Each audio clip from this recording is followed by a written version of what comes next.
ओम नमो बाळूमामाय नमः. सार्थ श्री सद्गुरू बाळूमामा विजय ग्रंथ अध्याय 21 मराठी भाषेत. तंत्रज्ञानाच्या प्रगतीमुळे आजचा हा काळ विज्ञान युगाचा ठरला आहे. कार्य व कारण यांच्या संयोगामुळे मिलनामुळे जे समजते घडते त्याचा व्याप विस्तार मोठा आहे. आजच्या तरुणांचे आकर्षण म्हणजे असे आहे की जे प्रत्यक्ष दिसते अनुभवाला येते तेच तेवढे सत्य आहे. प्रत्यक्षाविना अनुभूतीशिवाय ते असेल नाही असत्य होय. हा विचार खरा आहे, पण तेथे भावडेपणाला जराही वाव नाही. प्रयत्न ही यशस्वी जीवनाची गुरुकिल्ली आहे. विज्ञानाची प्रगती बुद्धिबळावर अवलंबून आहे. ही बुद्धी अनेक दिशांचा विषयांचा वेध घेऊन अनेक शोधांना जन्म देते. त्या शोध घेणाऱ्या बुद्धीला ज्या योग ज्ञान होते ते बुद्धी ज्यामुळे खेळते, ज्यामुळे प्रगोळ करते, त्याचं तत्व मात्र यंत्रांना किंवा यंत्रज्ञांना कळणे शक्य नाही. त्या तत्वाच्या सत्तेनेच प्राबल्यानेच विज्ञानाचा विकास आहे. अनंत ब्रह्मांडे ही त्या तत्वामुळेच निर्माण झाली आहेत. ते तत्व ज्याने समजून घेतले आहे त्या तत्वाची सत्ता हाती घेतली आहे. तो विज्ञानाच्या नियमांच्या पलीकडे गेला आहे. हे तर पुन्हा पुन्हा घडत नाही. जे घडते त्याचे मर्म कळत नाही, परंतु त्या अर्थादुःखी कष्टाचा अनुभव मात्र ते मर्म तत्व झगडलेले असते.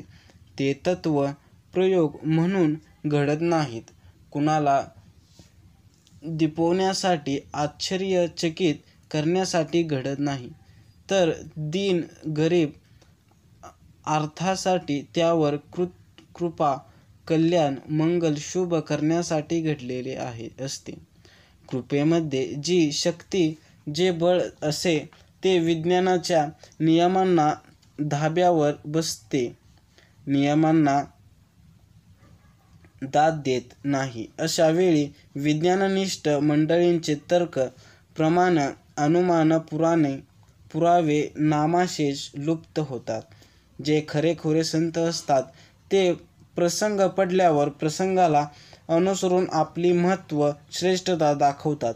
मात्र यामागे कीर्ती किंवा प्रसिद्धीचा हेतू त्यांच्या ध्यानीमनी स्वप्नातही नसतो. कागल तालुक्यातील बिद्री गावात मामांची बकरी होती. एक शेतातील उभ्या पिकात बकरी घुसली. त्या शेताची जी मालकीण होती ती फार कजाग, भांडखोर आहे अशी तिची प्रसिद्धी होती. पण पोटी पुत्र नसल्यामुळे ती दुःखी, कष्टी होती.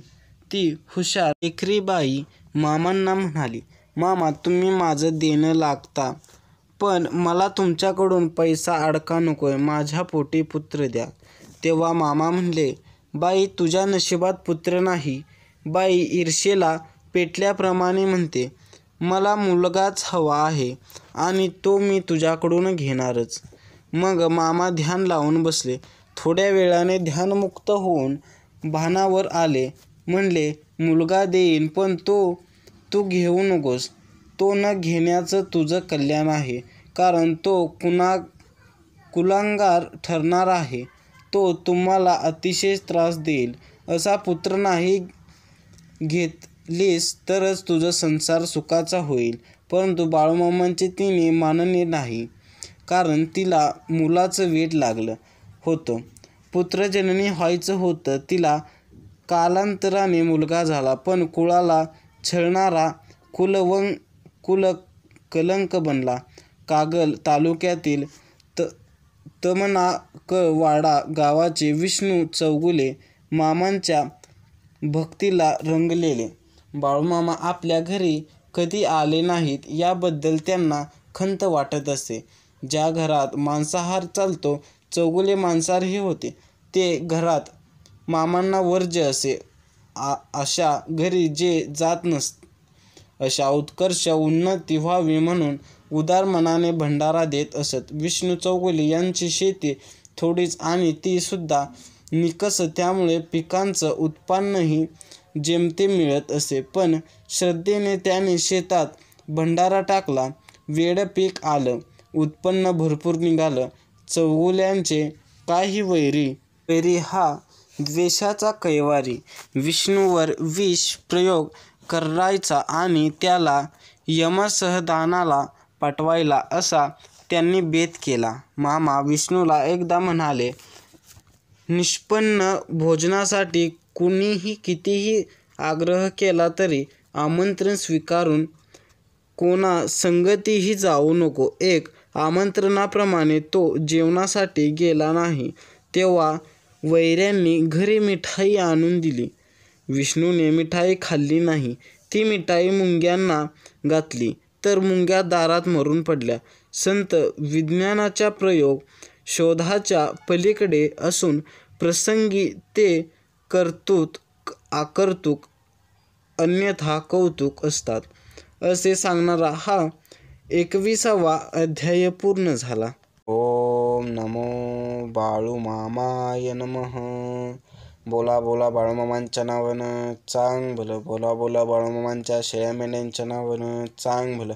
बोला बोला बाळूमामांच्या राजा घोड्याच्या नावानं चांग भलं. बोला बोला बाळूमामांच्या नावानं चांग भलं.